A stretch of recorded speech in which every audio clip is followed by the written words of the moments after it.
Thank you for joining me today for another tidbit of timely truth.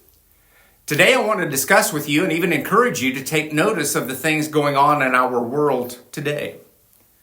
There are wars everywhere, famines, new diseases and viruses, earthquakes, even here in Kansas. But most importantly, as Paul says to his student Timothy in 2 Timothy 3:4, he says, men will be lovers of pleasure more than lovers of God. Now, I can't speak for any of you, but I got to tell you that I believe we live in a world in which people prioritize pleasure more than they prioritize the things of God. And if I'm correct in that assessment, what does the Bible tell us in terms of what we can expect for the future? Well, I believe Jesus describes it for us very well in Matthew 24, verses 37 and 38. He said, as the days of Noah were, so the coming of the Son of Man will be. For in those days before the flood, they were eating and drinking, marrying and giving in marriage, until the day that Noah boarded the ark.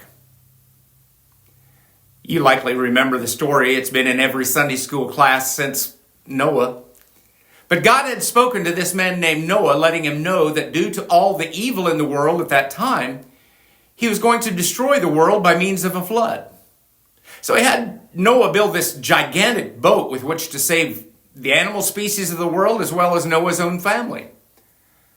And we have to understand that in building this gigantic boat, without question, Noah had to have been asked a lot of questions by the people around him. Likely thought he was crazy.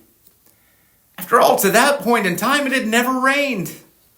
And now Noah's building this boat to save the very remnant of mankind and the animal kingdom from rain that's going to flood the earth.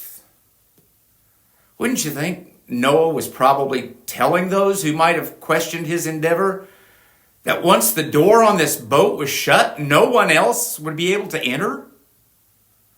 Now, if it were only a matter of Noah shutting the door, perhaps other people could have kicked it down once they began to see the waters rise from the vast amount of rain that had fallen. But it wasn't Noah who shut the door. It was God who shut the door. Genesis 7:16 tells us that once Noah and his family and a male and female from every species of animals had entered, the Lord shut them in. I don't believe we need to have an out-of-control imagination to think what life was like at the time of Noah. In fact, I believe if we just look around at our world today, it fits the description of Noah's day very well. Mankind was lovers of pleasure more than lovers of God in Noah's day. As a result, God destroyed them. But thankfully, God isn't going to destroy the world by a flood ever again. He promised us that. But Jesus' warning in Matthew 24 tells us he is going to return to our world, which our world either isn't aware of or takes that warning with a grain of salt. Jesus gave that warning to Matthew to share with those of his day and even those of us some 2,000 years closer to Jesus' return. And this should be a wake-up call for the world. It would seem, however, we're more concerned about being woke than we are being awake. We do see and acknowledge the warning signs all around us. And we should understand that God is about to intervene in history as he has never done before.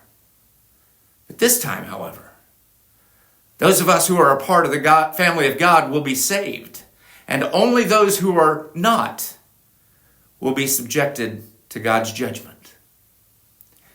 Am I setting dates? No, absolutely not. But the signs of the times all point in the direction of a time when God's going to intervene and bring the world as we know it to an end. Again, I don't want to be a harbinger of bad news. I want to see you encouraged to see the signs, to believe what the Bible says. Do you see the no parallels between Noah's day and ours? Well, I hope so, but if not, understand that when Jesus returns, he will shut the door of opportunity to be saved from God's judgment. Take these words and heed them. Join me again for another tidbit of timely Let me try that again. Tidbit of timely truth very soon. Thank you for joining me today.